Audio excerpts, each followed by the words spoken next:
आज तो काफ़ी थोड़ा स्वास्थ्य में है सुधार।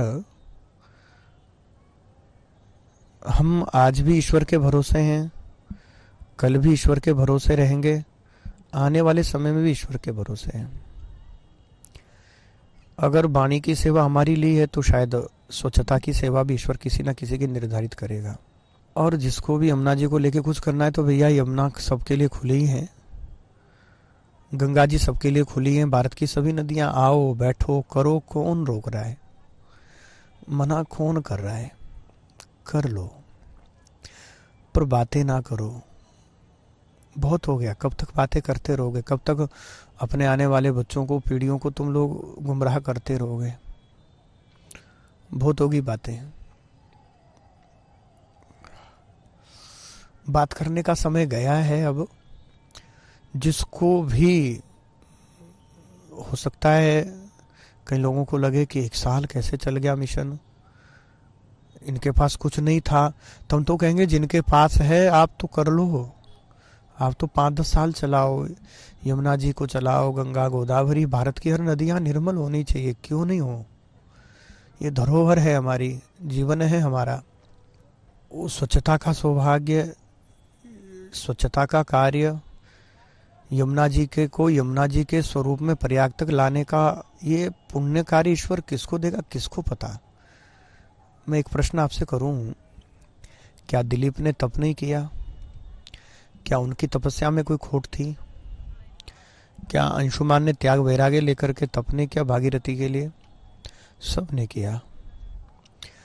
पर गंगा जी को भागीरथ के नाम से ही प्रसिद्ध होना था।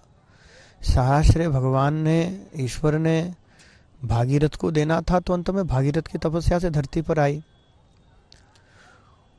तो अच्छा, हमें तो किसी को अगर नाम की इच्छा हो, पद प्रतिष्ठा की इच्छा हो, यहाँ से कुछ मिलेगा ऐसी कोई कामना हो, मैं हाथ जोड़कर निवेदन करूं आप अपने घर में रहिए।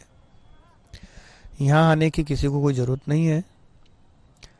किसी के हृदय में सच्ची वेदना हो यमुना जी के लिए कुछ करने के लिए और अपनी प्रकृति के लिए, आने वाले भविष्य के लिए, तो आइएगा। नहीं, आप घर में रहें। हमारे पास नहीं है, ना किसी को कुछ देने के लिए है, ना कोई यहाँ पद प्रतिष्ठा के लिए आए, ना कोई यहाँ सम्मान के लिए आए। जो व्यक्ति अपना सर्वस्व त्याग के, अपना मान सम्मान, पद प्रतिष्ठा, धन संपत्ति, ऐश्वर्य सब छोड़ छाड़ करके आ सकता है, वेलकम।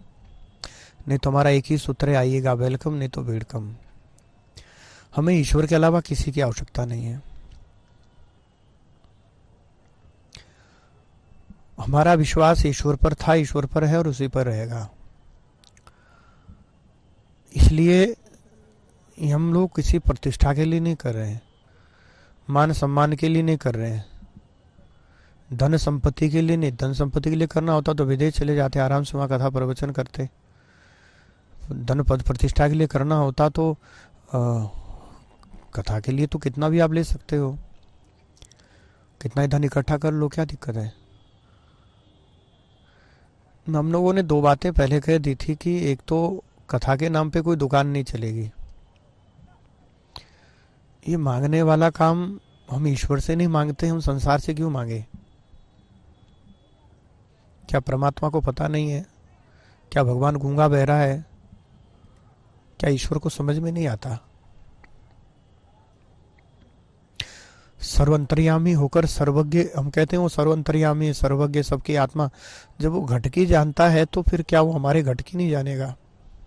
भैया हाथ जोड़कर निवेदन है, हमारे मन में अगर कोई संकल्प और कामना कुछ पाने की है तो इतनी है कि यमुना जी निर्मल हो जाए, बस। शरीर नश्वर है आज, नहीं तो कल छूटना छूट जाए, उसके बाद आराम से। ये पद, ये प्रतिष्ठा, ये मान, ये सम्मान, धन, ऐश्वर्य, ये सब शरीर की उपाधियां हैं। इतना ज्ञान तो ईश्वर कृपा से हमें पूर्व में है, गुरुजनों की कृपा से। ये सम्मान होगा कल तो शरीर का होगा, कोई माला पहनाएगा शरीर को, आत्मा को क्या सम्मान अपमान तुम कर लोगे? और सम्मान अपमान की किसी को चिंता है तो वो करे ना।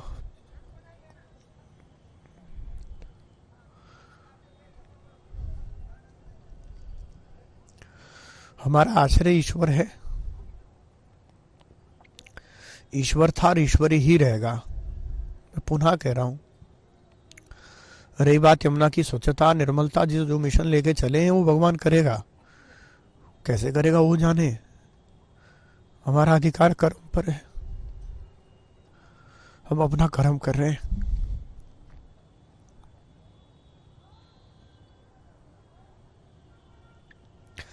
हमें ना राजनीति करनी है, ना हमें राजनीति आती है, ना हमें राजनीति से हमें कोई ज्ञान है, ना हमें हमारा कोई संबंध है। हम बार बार कहते हैं कि हर जगह राजनीति करें, बहुत अच्छी बात है, पर जीवन को लेकर क्या राजनीति करोगे? करोड़ों लोगों को जीवन दे रहा है हिमालय। तुम्हें समझ आएगी बात, ठीक है, नहीं तुम्हारे बच्चों को आएगी। तुम लगे रहो धन कमाने में, तुम लगे रहो पद प्रतिष्ठा बढ़ाने में, खेल लो अपने बच्चों के आने वाले भविष्य में जितना तुम्हें खेलना है। जिस यमुना का त्याग भगवान ने जीवन में कभी नहीं किया, जिस यमुना जी के बिना श्री जी ने धरती पर पैर नहीं रखा, अगर उस यमुना जी को लेकर भी हमारे हृदय में नहीं है संवेदना है तो ठीक है भैया, बने रहो भक्त प्रेमी, जिसको जो बनना है पता नहीं। हम एक बात जानते हैं, हम अपना काम कर रहे हैं बस, वो हमारा अधिकार है।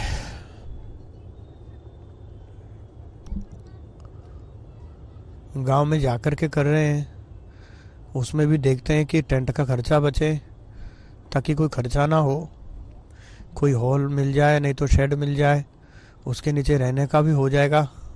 एक साल के सफ़र में हम लोगों ने अपने लिए एक रहने के लिए कमरे की व्यवस्था नहीं ढूंढी है,